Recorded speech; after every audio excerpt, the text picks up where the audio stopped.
Hello दोस्तों। सबसे पहले मैं आपसे रिक्वेस्ट करना चाहती हूँ कि वीडियो देखने के बाद सब्सक्राइब ज़रूर कर लीजिएगा। मैं इन वीडियोस को बनाने में बहुत मेहनत करती हूँ और इसी से मैं अपना खर्चा चलाती हूँ। जो भी सब्सक्राइब करेगा, मैं दुआ करती हूँ कि उसकी ज़िंदगी बहुत अच्छी, अमीर और खुशहाल हो। प्लीज़ प्लीज़ सब्सक्राइब कर लीजिएगा। दोस्तों, मैं राधिका हूँ। उस दिन बारिश इतनी तेज़ हो रही थी कि सड़क पर पानी का बहाव नदी जैसा लग रहा था। मैं ऑफिस से लौट रही थी और मेरी कार की वाइपर भी पूरी तरह काम नहीं कर रहे थे। अचानक सामने एक छोटा सा लड़का सड़क पार करते हुए फिसल गया। मैंने ब्रेक मारा और कार रोक दी। जब मैं उतरी तो देखा कि वह करीब 12 साल का था। उसके कपड़े गीले हो चुके थे और उसके हाथ में एक टिफिन था जो खुल गया था। उसकी आंखों में डर और भूख दोनों थे। मैंने तुरंत उसे अपनी कार में बिठाया। बेटा, तेरा नाम क्या है? कहाँ रहता है? मैंने पूछा। उसने कांपते हुए जवाब दिया, दीदी, मेरा नाम अर्जुन है। मैं अपनी दादी के लिए खाना ले जा रहा था। बारिश में सब भीग गया। उसकी आवाज में इतनी मासूमियत थी कि मेरा दिल पिघल गया। मैं उसे अपने घर ले आई। घर पहुंचकर पहले उसे गर्म पानी से नहलाया, अपने भाई के पुराने कपड़े पहनाए और गर्म दाल चावल खिलाए। वह खाते वक्त बार बार मेरी तरफ देख रहा था। उस रात मैंने उसकी दादी से बात की। पता चला कि अर्जुन की माँ पिता दोनों मजदूरी करते हैं और गांव से शहर आए हैं। दादी बीमार रहती हैं। उनका छोटा सा कमरा किराए पर है जहां बारिश में पानी भर जाता है।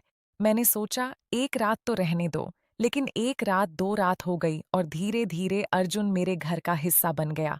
मैं 34 साल की हूँ, शादी नहीं हुई, मेरा अपना परिवार छोटा है, माँ पिता गांव में रहते हैं। ऑफिस की नौकरी अच्छी है लेकिन अकेलापन बहुत सताता था। अर्जुन के आने से घर में हंसी की आवाजें आने लगीं। सुबह वह स्कूल जाता, शाम को लौटकर मुझे, दीदी, आज क्या बनाया? पूछता। मैं उसे पढ़ाती, उसके होमवर्क चेक करती। उसकी पढ़ाई बहुत अच्छी थी। टीचर कहते थे कि अर्जुन में बहुत प्रतिभा है, बस संसाधन नहीं है। कुछ हफ्तों बाद मैंने उसके माता पिता से मिलकर फैसला किया कि अर्जुन मेरे पास ही रहेगा। मैं उसका पूरा खर्च उठाऊंगी। स्कूल, किताबें, यूनिफॉर्म, सब। उसके माता पिता रो पड़े। दीदी, आप देवी हो, हम क्या लौट आएंगे? उन्होंने कहा। मैंने मुस्कुराते हुए जवाब दिया, बस अर्जुन को अच्छा इंसान बनाओ, यही काफी है। धीरे धीरे दिन बीतने लगे। अर्जुन अब मेरा छोटा भाई बन चुका था। वह मेरे ऑफिस आने से पहले मेरी लंच बॉक्स तैयार करता, शाम को दरवाजा खोलकर स्वागत करता। दीदी, आज ऑफिस में कितनी मीटिंग हुई? पूछता और मेरी थकान मिटा देता। मैंने उसे computer class, English speaking class और क्रिकेट कोचिंग में भर्ती करवा दिया। वह हर चीज में आगे निकलता जा रहा था। लेकिन दोस्तों, जिंदगी में खुशियां अकेली नहीं आतीं, कभी कभी चुनौतियां भी साथ लाती हैं। मेरे ऑफिस में मेरी सहेली प्रिया थी। वह मुझे बहुत प्यार करती थी, लेकिन अर्जुन के आने के बाद उसका व्यवहार थोड़ा बदल गया। एक दिन उसने कहा, राधिका, तू अकेली लड़की है, किसी अनजान बच्चे को घर में रखना ठीक नहीं। लोग क्या कहेंगे? मैंने हंसकर टाल दिया, लेकिन अंदर से मुझे थोड़ी चिंता हुई। एक शाम जब मैं ऑफिस से लौटी तो देखा अर्जुन उदास बैठा है।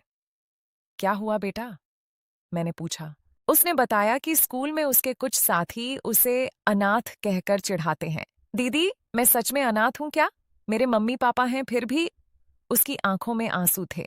मैंने उसे गले लगाया और कहा, तू मेरा बेटा है।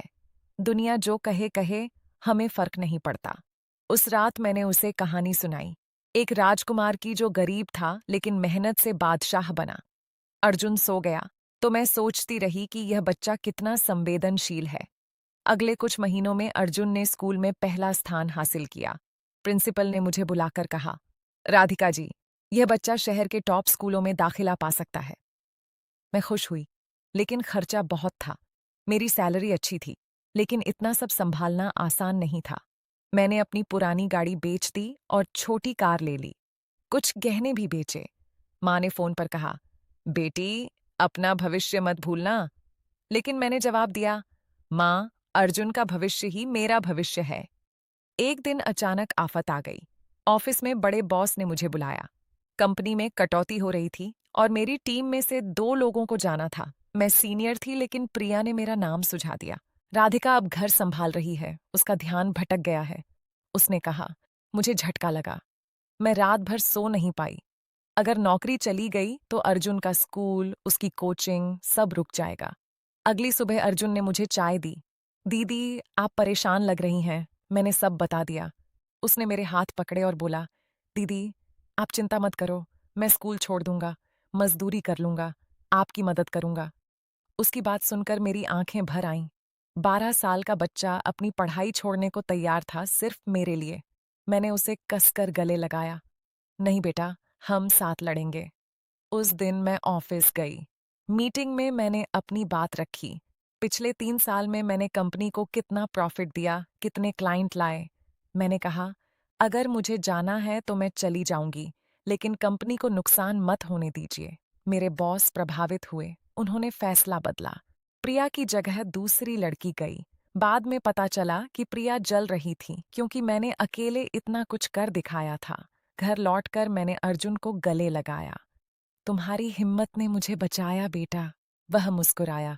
दीदी, आपने मुझे बचाया था, अब मेरी बारी है। उस शाम हम दोनों ने मिलकर केक काटा। छोटी सी खुशी थी, लेकिन दिल को छू गई। समय बीतता गया। अर्जुन अब 15 साल का हो गया था। वह स्कूल में टॉपर था। इंटरनेशनल ओलंपियाड में सिल्वर मेडल जीता। जब वह स्टेज पर मेडल ले रहा था तो मैं दर्शकों में बैठी रो रही थी। मेरे माता पिता भी आए थे।